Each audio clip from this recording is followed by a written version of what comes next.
9 defeats in their last 12 matches for the Premier League champions as they lose to PSV by 4 goals to 1. Jurgen, this is unbelievable considering a side that came in, brought in those new faces. It looked like Arne Slot couldn't do anything wrong. Now, he can't do anything right. That's how fast it can go in football nowadays, because, you know, even if you were super successful last season, doesn't mean you're going to be as successful in the next season. There's a lot to it. Obviously, we don't see the inside of the dressing room, what's going on in the locker room there in Liverpool. But obviously, right now they're in a mental hole. You know, they are as a team, they're just vulnerable. They look fragile. They look scared going into one-against-one challenges, which is always the foundation of the game. And they're looking at each other and hoping that one of these guys, you know, will pull them out there. But it's a collective effort that needs to happen within that group of players. Obviously, there are some leaders. You know, Van Dijk is obviously the leader. But it's going to be very, very difficult over the next couple of weeks to turn it around and climb back up in the table of the league in the Premier League, and also to stay competitive in the Champions League. Is it a borderline crisis, or is it a crisis? It's a crisis. Yeah, it's absolute crisis. There's a man in Philadelphia having his Thanksgiving. Scottish guy, actually, and he won't be having a very good Mr. one. Nicol will not have enjoyed tomorrow that. after this. Look, when you have players come into a club like Liverpool have in the summer, some of them are superstars like Wirtz and Isak, and they were huge money record transfers. So you expect a bit more from them. OK, sometimes it needs a little bit of time. But when others come in, like Frimpong, who has been injured, and Kerkez, what you need is, when you're having a bit of a tough time, as these guys are, what you need for any club when you go there is your experienced players to put their arm around you and take the game by the scruff of the neck and lead. And what these players are having is a tough time. But the leaders that led for Liverpool and performed the best for Liverpool, the McAllisters, the Gravenberch, the Konatés, the Van Dijks, you can just add them onto the list that are all struggling. Yeah. And the Liverpool captain, and I keep saying this, is for all the mistakes Konaté makes, his mistakes are obvious ones. Van Dijk's are less obvious, I think, to a lot of people, but to us watching it sometimes, you think, what's he doing there? Why is he doing that? Why is he taking that position?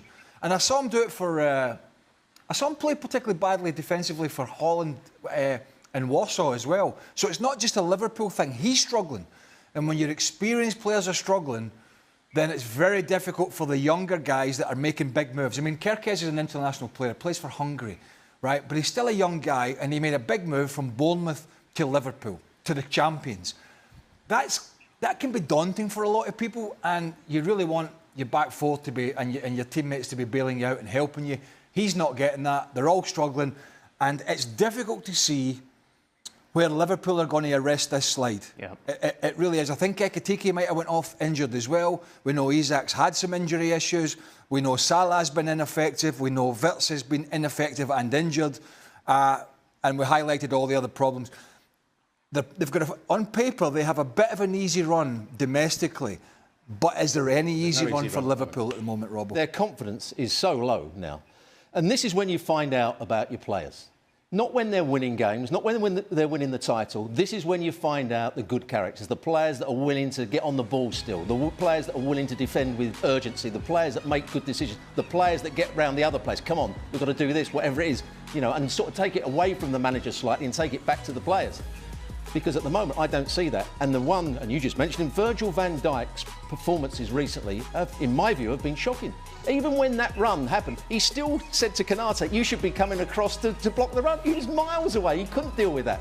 So he's looking at other players all the time. And that's not the way a leader should be. So they've got major problems. And until they get a couple of results, the confidence will be drained further and further away from them. But even Man City last year, when they fell off that cliff as champions, and they'd been champions for, 4 out of 5 years? So you could kind of understand, in a sense, that drive sometimes is difficult to go again. And they had the injuries, they lost Rodri, and they had some key injuries, and they didn't really beef the squad up in the summer. The surprise here for Liverpool is that they were so dominant last year, particularly in the first 6 or 7 months of the season, that the manager looked as if he had a handle on everything, and then they spent in the summer. They really beefed up the squad. They went out and they bought, on the face of it, they bought really good players. They bought some of the best players around Europe and England in their positions, and you thought, right, we all said it, Community Shield against Palace. We went, right, this is going to be interesting. Liverpool are going to pitch up at Wembley, big pitch, going to play Palace off the field, send a statement to the Premier League, and everybody else will be chasing their tail. And even from that day, 1 week before the start of the Premier League season, it was patently obvious that there was a lot of work needed to be done on the training ground. We saw the gaps that day between Kerkez and Van Dijk, and Palace really took advantage of it. But you thought, no, Liverpool will fix it. Too many good players, they've got a good manager, they'll fix it. Where are we? We're not that far off of Christmas. And he has no idea what the solution is to the issues that they have, and that is a huge worry for them. Jurgen, take me into Arne Slot tomorrow at training. You've got West Ham at the weekend. How do you build this group's confidence up once again? How do you try and re-establish some sort of winning formula, considering what has passed over the last couple of months? Well, that is the difficult task for every manager when you are in a negative spiral, and they are in a negative spiral right now. How to stop that and how to turn it around. You know, do you look deep into your roster, you look deep into your individual players, and you try to figure out why are they not performing at their usual level? Why do they not get the things right? You know, there are different ways. Obviously, some coaches, they go back on the training pitch and they overwork them on the pitch. Some say, you know, let's do less work on the pitch. Maybe just let's go out to the pub and have a couple of beers and get the spirit back. You know, it's a mental problem. It's a mental blockage that they have right now. That leads to the fact that they lose these one-against-one battles. They're always a step too late getting into these challenges, and they are not convinced of finishing things off. And maybe now they are all thinking, you know, oh, maybe we did it on big transfers in the summer window, and we have too many of those so-called future superstars in our roster, because at the end of the day, only 11 can play.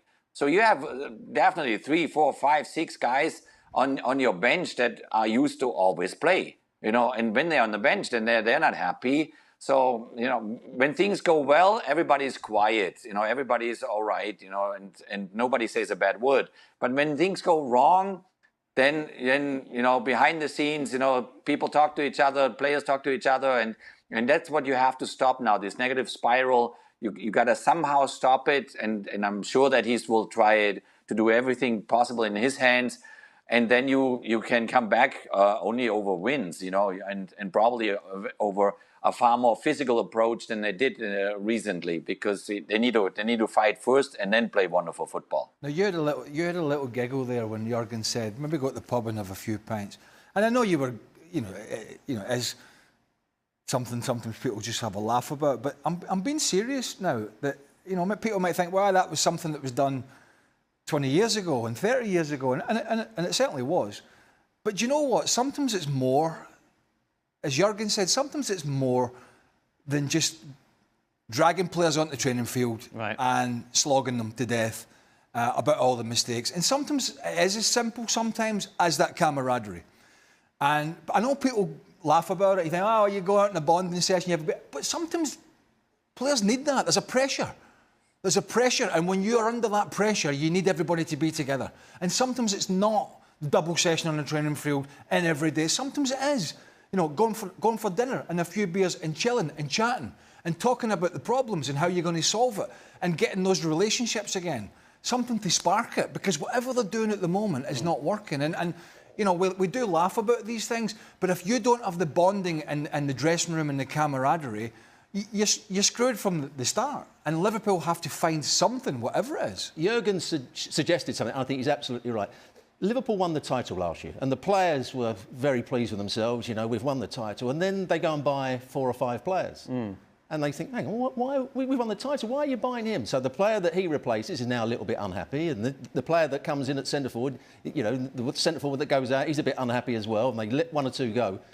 And there's a bit of jealousy that comes in. I've seen Do you think so, Robert? Is it not a sense of this is going to make us stronger and better? I've seen it happen many, many times. When you buy, when Liverpool were at their very best many, many years ago, they had the best team. They'd buy 1 player that they might just improve, and he probably had to stay on the outside for 6 or 7 weeks before he got in the team. When you go and buy 4 or 5, it probably messes up the spirit of the team.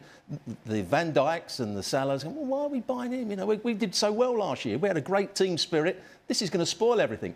And they will probably be blaming the new players. It's just not working. But there weren't many new players on the pitch today. No, but by now the confidence is all gone. The animosity's there, maybe. The team spirit's gone downhill a little bit. So when do we start opening the door to the conversation that he needs to go?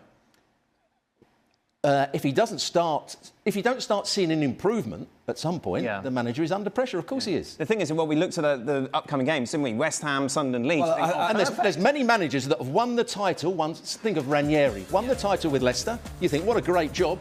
Halfway through the next season, he's gone because the expectations are even higher. I think Liverpool have a little bit more confidence in this guy than that, for sure.